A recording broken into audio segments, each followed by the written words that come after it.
तो हेलो दोस्तों, आज फिर से हम एक इंपॉर्टेंट टॉपिक के बारे में डिस्कस करने वाले हैं। ये है न्यूटन का फर्स्ट लॉ ऑफ मोशन को हम लॉ ऑफ इनर्शिया भी कहते हैं। न्यूटन का फर्स्ट लॉ ऑफ मोशन कहता है if the object is in rest it does not change into motion until an external force is applied to it.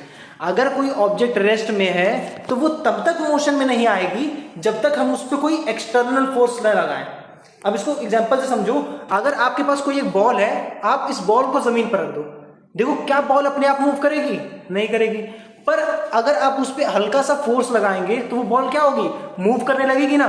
तो same concept है कि अगर किसी ऑब्जेक्ट को मोशन में लाना है तो उस पर एक्सटर्नल फोर्स लगाना पड़ेगा।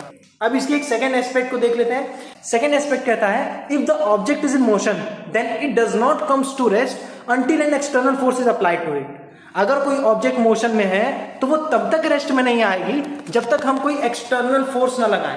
मतलब किसी ऑब्जेक्ट को रेस्ट में या मोशन में लाने के लिए हमको एक एक्सटर्नल फोर्स लगाना पड़ेगा।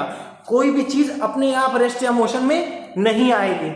अब एक वाइडर एग्जांपल से इस टॉपिक को और इजीली समझते हैं। एक बैट्समैन है, बैट्समैन ने बॉल को हिट किया, ठीक। अब बॉल तेजी से मूव करने लगी। बॉल तब तक नहीं रुकेगी जब तक कोई फील्डर उसको जाकर फोर्स लगा के रोके ना। तो मतलब क्या है? बॉल को रोकने के लिए एक एक्सटर्नल फोर्स लगाना पड़ेगा। मतलब एक कॉन्सेप्ट समझ में आ रहा है ना कि अगर किसी ऑब्जेक्ट को मोशन में या रेस्ट में लाना है तो एक्सटर्नल फोर्स लगाना पड़ेगा।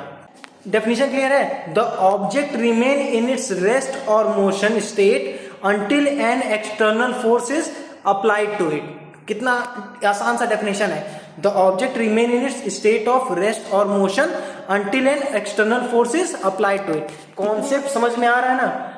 अगर ऐसी ही कोई टॉपिक आपको ना समझ में आ रही हो देन कमेंट बॉक्स में उस टॉपिक का नाम लिखो। अगली वीडियो मैं आपके नाम के साथ उस टॉपिक पर बनाऊंगा। और वीडियो अच्छी लग रही हो तो वीडियो को लाइक और नीचे सब्सक्राइब बटन पे जरूर क्लिक कर दो।